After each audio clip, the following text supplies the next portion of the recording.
네, 기독교의 기본 진리 여섯 번째입니다.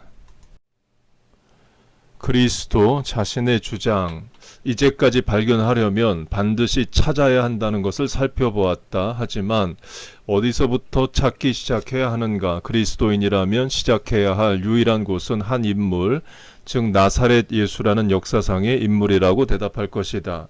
하나님께서 말씀하시고 행하셨다면 분명히 예수 그리스도를 통해 그렇게 하셨을 것이기 때문이다. 이때 중요한 문제는 과연 나사렛 목수가 하나님의 아들이냐는 것이다.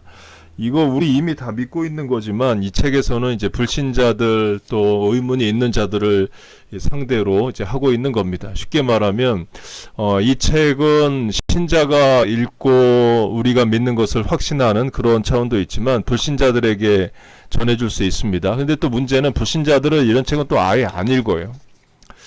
기독교에 대한 탐구가 그리스도로부터 시작되어야 하는 데는 두 가지 주된 이유가 있다. 첫째, 기독교는 본질적으로 그리스도라는 것이다. Christianity라는 말이 Christ로부터 생긴 거죠. 그리스도와 그리스도가 하신 일은 기독교 신앙에 기초하고 있는 반석이다. 만일 그가 자기가 말하던 존재가 아니고 또 그가 하러 왔다는 일을 하지도 않았다면 기독교의 토대가 무너져 그 위에 세운 건물이 철저히 붕괴될 것이다. 기독교에서 그리스도를 제거한다면 사실상 남는 것이 전혀 없다. 그리스도는 기독교의 핵심이다. 다른 것은 모두 들러리에 불과하다. 예를 들면 이 성경에 윤리 도덕이 있습니다. 부모를 공경하라, 살인하지 말라, 간음하지 말라, 내 이웃의 소유물을 탐하지 말라, 거짓말하지 말라. 이런 윤리가 있어요. 그런데 이 윤리는 타종교에도 있고 인격자들도 지켜나갑니다. 우리가 성경을 읽으면서 윤리도덕 정도 발견하자고 읽는 건 아닙니다. 교양서적이 아니죠. 구원의 배타적 진리를 말하는 책이기 때문에 결국 기독교의 핵심은, 성경의 핵심은 그리스도입니다. 다른 것은 모두 들러리에 불과하다. 우리의 주된 관심은 그의 철학의 본질, 그의 체제의 가치 또는 그의 윤리의 질 등을 논의하는 데 있지 않다. 우리의 근본적 관심은 그가 어떤 사람이었느냐 하는 것이다. 그리스도는 누구인가? 그리스도는 누구인가? 둘째, 예수 그리스도가 신성을 지닌 유일한 분이라는 것을 증명되면 대부분의 다른 문제는 자연히 해결되기 때문이다. 그러니까 증명이란 단어를 썼는데요. 논리적 사고를 말하는 거고 설득과 합리를 말하는 겁니다. 그러니까 영국인 특징일 수 있고요. 예를 들면 영국인들에게 논리적으로 잘 설득을 하면 합리적으로 설득이 되면 예수를 믿을 가능성이 있다는 겁니다. 근데 사람은 논리적으로 이해가 돼도 기분 나쁘면 안 합니다. 주일 성수도 마찬가지죠. 주일 성수해야 된다는 거 모르는 교인이 어디 있어요. 그런데 아침에 부부싸움하면 교회 안 나와요. 애들하고 갈등하면은 안 나와요. 사람이 논리적인 것 같지만 감정에 휘둘립니다. 그래서 감정적으로 판단을 하고 논리적으로 나중에 합리화를 하죠. 영국인하고 한국인하고 좀 다를 수도 있고요. 한국인들은 논리적으로 좀 안 맞아도 내가 좋아한다, 내가 사랑한다, 나를 선대한 사람이다 그러면 또 따를 수 있어요. 그래서 내가 논리적으로 예수님이 그리스도고 하나님의 아들이시고 인성과 신성이 동시에 fully God, fully man으로 존재하신다가 이해도 안 되고 믿어지지도 않지만 나한테 선대한 사람, 내가 좋아하는 사람이 교회 가자고 하면 또 따라갈 수 있는 겁니다. 그래서 선대하고 고마운 사람이 되는 것도 전도의 중요한 또 예입니다. 또 우리 교회 리더들은 논리적 사고와 논리적 언어로 교인들에게 예를 들어 구역장이 논리적으로 맞는 말하는 것도 중요하고요. 그러나 구역장이 고마워야 돼요. 내 구역장님 도와드리고 싶다. 구역장님이 뭐 하자고 하면은 하고 싶다. 이것도 굉장히 중요합니다. 예수님이 신이라면 하나님께서 계신다는 것이 증명되고 하나님의 속성도 밝혀진다. 다시 말하지만 그가 신이라면 인간의 의무와 운명, 사후의 삶, 구약 성경의 목적과 권위, 십자가의 의미 등에 관한 의문이 풀리기 시작한다. 그가 이런 것들에 대해 가르쳤기 때문이다. 그가 신이라면 그의 가르침도 사실일 수밖에 없다. 바꿔 말하면 논리적 사고를 말하는 거죠. 논리적으로 접근을 하는 건데 사람에게는 그 지성 외에 감성이란 게 있습니다. 그래서 아무리 논리적으로 내가 잘 설명을 해도 안 믿어. 그럼 그냥 끝나는 거예요.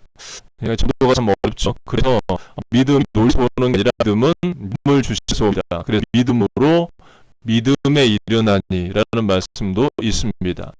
그러므로 당연히 연구는 예수 그리스도에서 시작해야 하며 그를 공부하기 위해서 복음서를 살펴보아야 한다. 현자에서 복음서를 하나님의 영감으로 된 성경의 일부로 받아들일 필요는 없다. 이건 계속 강조하지만 이 책의 타겟 그룹 대상이 불신자나 의심인자라는 거죠. 바꿔라면 이 기독교 기본 1년차 이미 저를 믿고 있는 사람에게는 해당이 아닌 것이겠습니다. 그러나 이 책을 한두 사람에게 한다든지 또는 절대 이상 질문을 하는 이 책이 유용하겠습니다.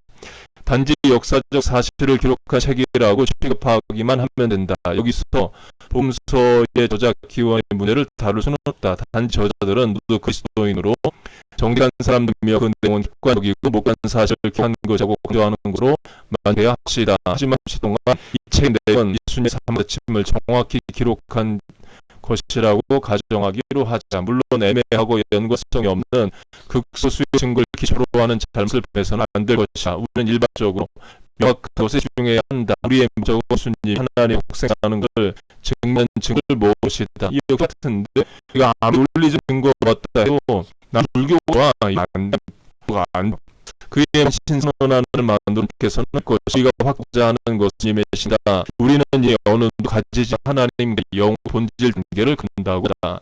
이는 그대로 하나님 시적 자진 인간으로 않는 인 하나님과 애쉬며 믿는 예수님 분명하고 속 신성 가진 세상의 우리며 이서 절도 그리고 유일하심마 하던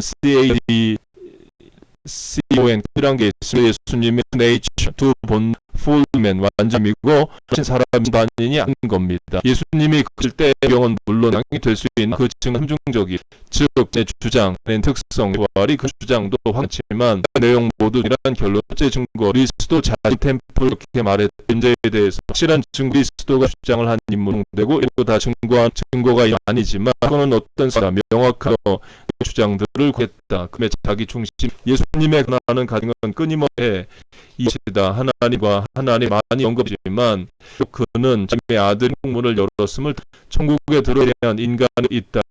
하나님 나라라고 서술하였다. 가르침의 참 위한 종교지 분명하게 자신 이외로 내 의하면 그걸 따르면 예수님은 나를 딴 종교 창시자 감히 그런 말 그의 말씀 하나는 인칭 거듭해서 주의를 예를 들면 이 부처는 본인이 진리를 깨닫고 진리가 이것이니 진리의 길을 가라고 길을 제시합니다.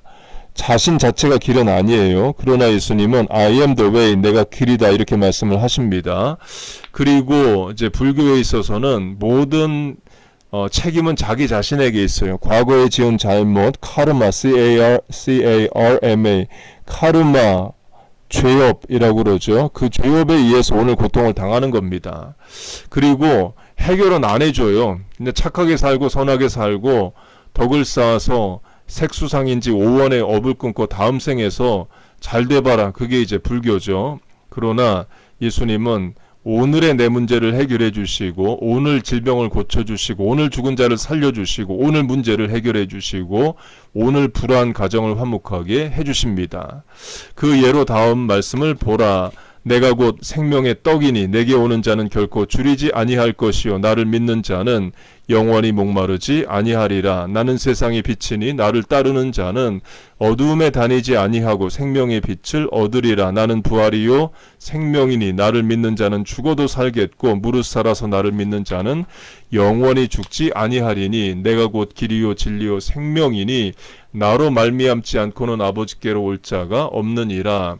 예수님의 초반 가르침에 다음에 하신 중요한 질문은 너희는 나를 누구라 하느냐 였다. 그는 아브라함이 자기의 때 볼 것을 즐거워하였으며 모세가 자기에 대해 기록하였고 성경이 자기에 대해 증거하며 구약의 주요 세 부분 율법서, 선지서, 시가서에서 실제로 자기에 관한 것이 있다고 주장하였다. 누가는 예수님이 고향 나사렛의 회당을 방문한 극적인 사건을 상당히 자세하게 설명한다. 그는 두루마리 성경을 받자 일어서서 읽었다. 그 본문은 이사야서 61장 1절에서 2절이었다. 주의 성령이 내게 임하셨으니 이는 가난한 자에게 복음을 전하게 하시려고 내게 기름을 부으시고 나를 보내사 포로된 자에게 자유를, 눈먼 자에게 다시 보게 함을, 눌린 자를 자유하게 하고 주의 은혜의 해를 전파하게 하려 하심이라.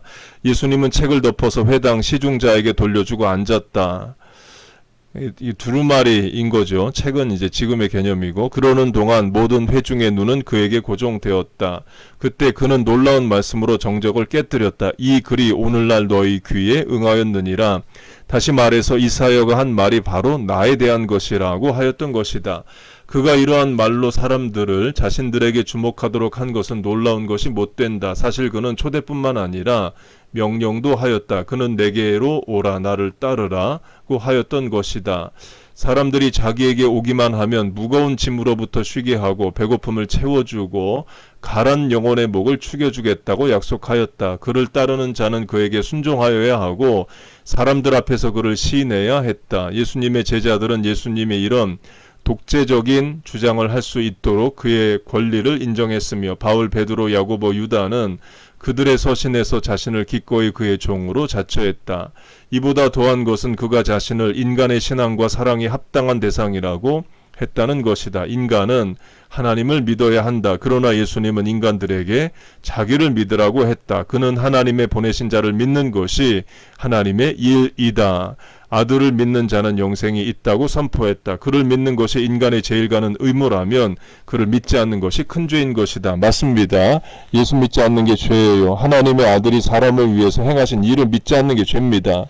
그래서 예수 믿지 않으면 지옥에 가는 거예요. 내가 뭔 죄를 졌는데 예수 믿지 않는 게 죄인 거예요. 예를 들어서 탕자가 아버지를 떠나서 호랑방탕하게 안 살고 성실을 근면하게 삽니다. 세상을 구하고 성실근면하게 살아요. 그래도 죄입니다. 아버지를 떠났다는 그 자체가 죄이에요. 다시 말하자면 크고 첫째 되는 계명은 마음을 다하고 목숨을 다하고 뜻을 다하여 하나님을 사랑하는 것이다. 그런데도 예수님은 대담하게 인간 최고의 사랑을 요구하였다.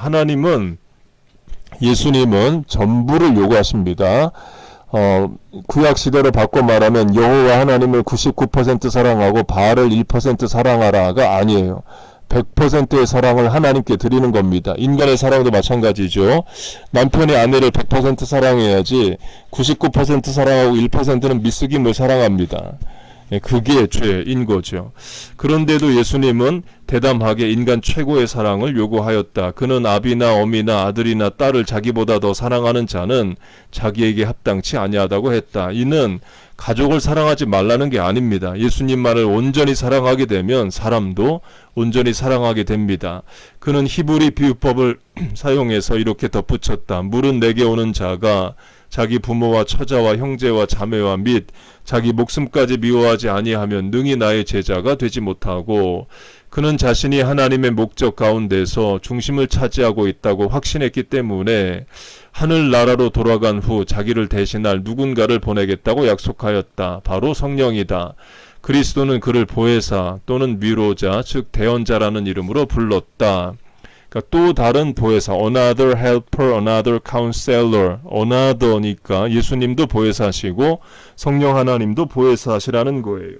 그럼 보혜사의 문자적 뜻은 뭐냐? 옆에 있는 사람입니다. 옆에 있으니까 도울 수 있는 거죠.